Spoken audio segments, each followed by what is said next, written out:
I kind of chose the Pennsylvania trucker's map to illustrate what I'm talking about. Uh, I had a reason to give a lot of thought to the days when we stood in line to use a payphone at a gas station or a truck stop. And, times have really changed. There's Somerset. Let's see if we can, right there. That's where the one flight went down on 9/11.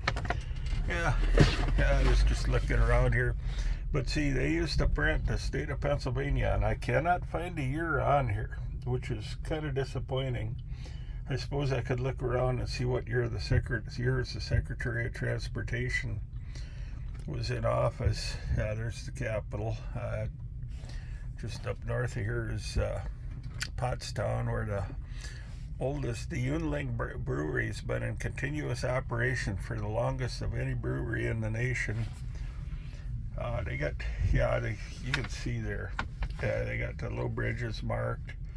They got the light bridges marked. 16 ton, 40 ton up by Reading. That's okay. And they got, yes. Find my finger. Yes, they got a lot of hills. You can see the truck. All kidding aside, the Appalachians I was on 3 miles at 12% up in there one day, and I watched the salt truck do a U-turn and back down the hill, spreading salt in front of him. But I was kind of thinking about the days when truck drivers used to work together. We thought we did what we could to not to put the guy in a corner. I spent a lot of time in Philly and Camden area. There's a lot of ports down in there. They came up I think that's the Schuylkill. I can't remember. Just escaped. Right in the center, right there, Gloucester City. I spent all sorts of time. There was a port right there. At any rate, kind of lost my train of thought. You really don't see states do anything like that anymore. It's all done online. I always think back, and at the time it was fairly common. Few guys I worked for used to pay us on percentage of the gross. And it really wasn't as bad as it sounds. We got 25% of what the truck made in a year. We're talking early 1980s.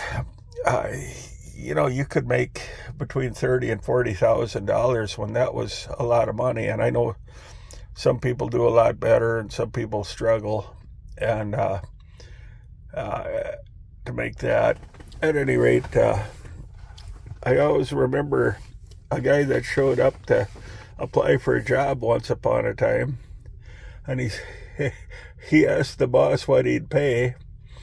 And the boss said, "Well, how about I pay you what you're worth?" And he said, "I can't work for that." There were a lot of funny stories that followed that guy around. Right there is Meadville.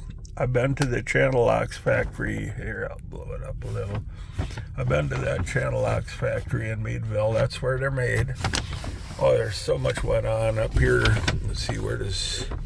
Right there, Bradford. Let me find my finger. Bradford, that's where a lot of the Quaker State oil comes from. I've loaded right in that.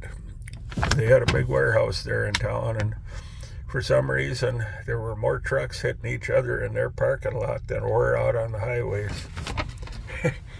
I've been here a long time. I've been doing this for a long time, but this was just something I used for a reference. I do remember, find my finger, Millersburg on 15. There used to be an old scale head up in here with a wooden platform. It's long gone. That's actually a pretty good highway now, but I come up on the scene of a fatal accident there one day. But anyhow, some days I think I've been doing this too long. I guess I'll drop off at that. That's just my thoughts. Was the days of payphones when we had to pump the brakes because you didn't have ABS. You really thought you were in tall cotton if you had the power steering and the air conditioning worked. No air ride. Yeah, that was Those were the days. And probably a 290 Cummins trying to pull some pretty steep grades up in there. Oh, by the way, there's State College. They became infamous with one of their coaches a few years back, but probably about 5-6 years ago already. Anyhow, that's my thoughts for the day. You won't, like I say, you won't see this anymore. Internet kind of took care of that. That's okay, but I am a dinosaur. I do have a GPS now, but I mostly don't use it because I go the same places all the time. I know most of the places I go, and I'll tell you something funny about that GPS. It works real good in Chicago, and it'll get me lost 80 miles from home in Minneapolis, St. Paul every time. All right, I'll call it quits. This is going to be a long one, and I'm just wandering around about about nothing. I am loading right now. Anyhow, well, thank you.